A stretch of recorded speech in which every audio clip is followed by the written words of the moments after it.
Bienvenue dans notre nouvelle vidéo liée à notre logiciel de gestion des frais et des transferts d'argent, Siango Kombo ya Chronos. Alors, touti kotala lenge nini tokokaki ko ajouter ba agent et puis ko affecter bango ba rôle.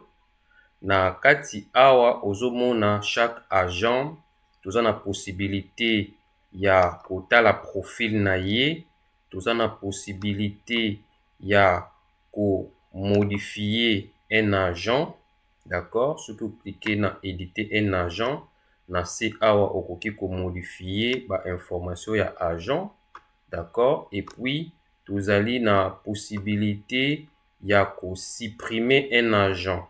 Voilà. Donc, vidéo na biso oyo etali ba différentes opérations oyo tokoki kosala kati na logiciel na biso.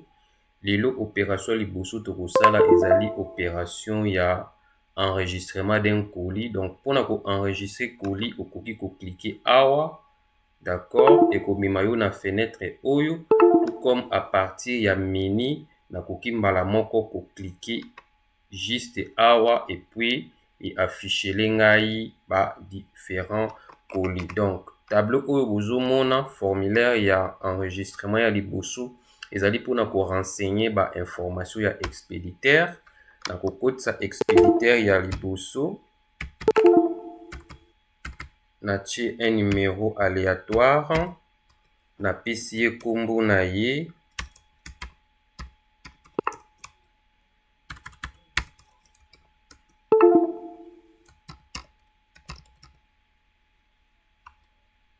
Esther Luzolo avandi na avenue de la Réussite numéro 14. Adresse email na ye ezali estarlouse@gmail.com. Alors tant que nanu o compléter ba information mosusu te omoni bouton oyo eza désactivé, c'est juste pour te rappeler que quelque part eza na information moko o compléter bien te. Voilà adresse email, donc adresse email pour ezala correct, voilà, il faut que tu aies extension nango. Et puis ceux qui n'a cliqué na suivant bokomona na koleka na deuxième étape pour na renseigner ba information ya destinateur. Alors ceux qui n'a cliqué awa nakoya kotia numéro ya destinataire na ngai 81 0000, kombo na ye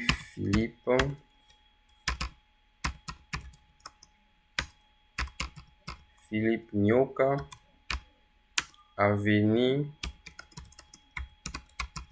de la Victoire, adresse email na ye eza philnyoka@gmail.com. Nake na suivant.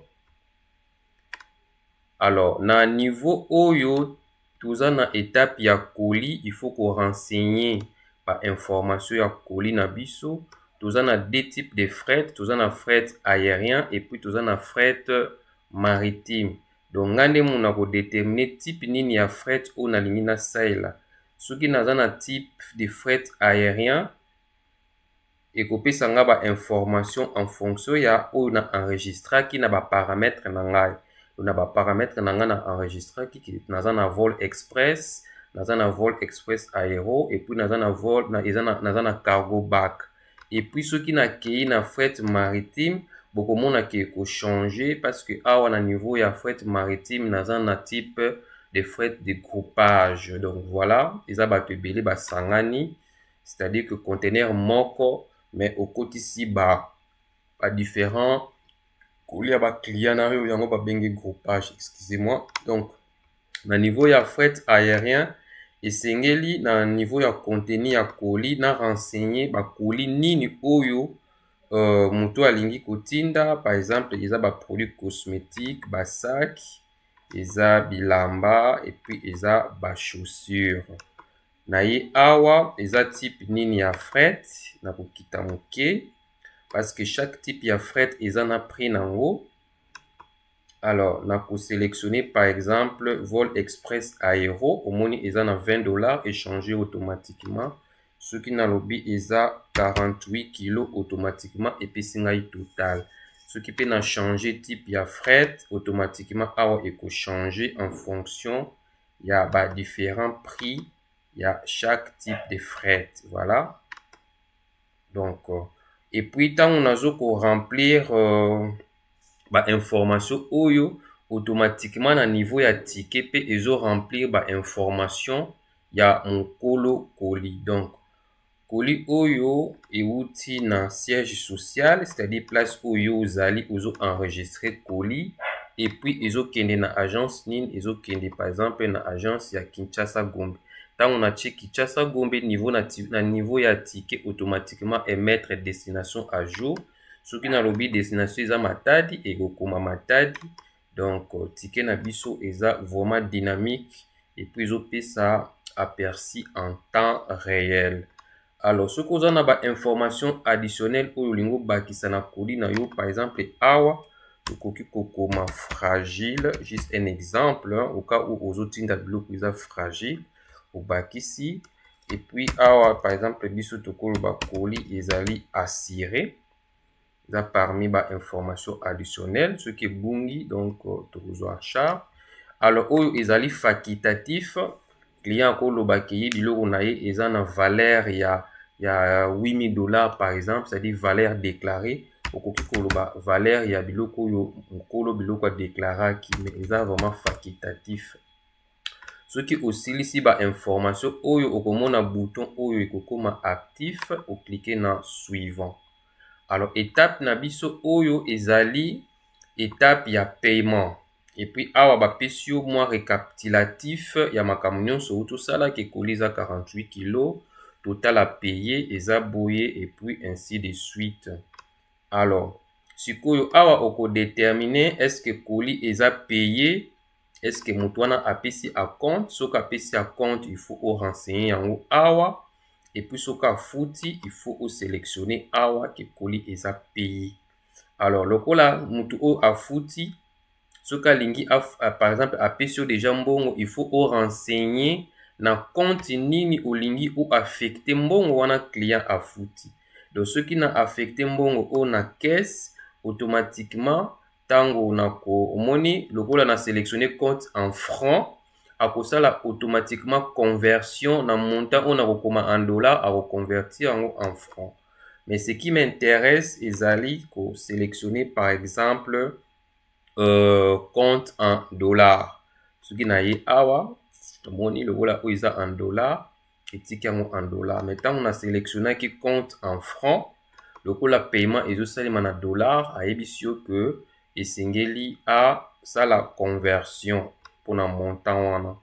Alors moi ce qui m'intéresse eza nano pour na premier exemple oyo toko déclarer colis oyo eza non payé.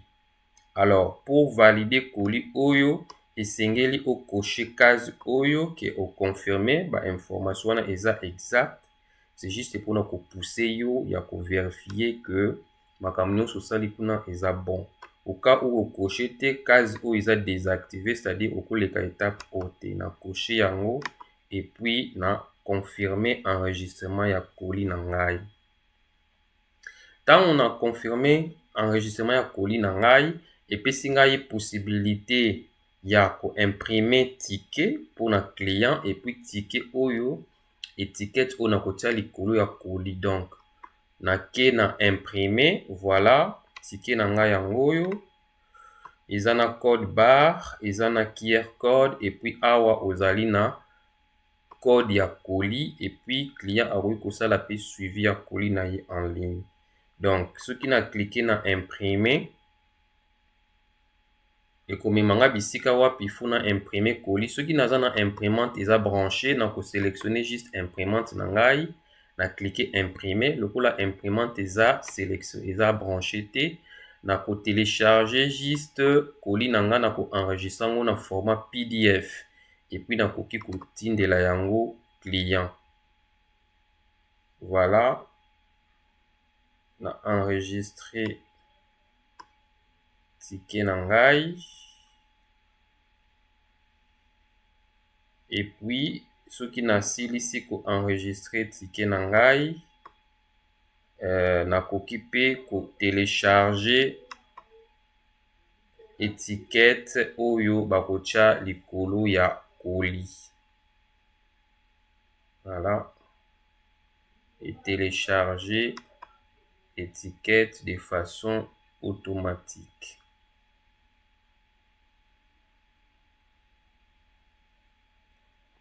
Voilà, étiquette na biso to sélectionnaki yango. Alors, ce qui m'intéresse awa ezali kokende ko vérifier colis na ngai oyo eza enregistré.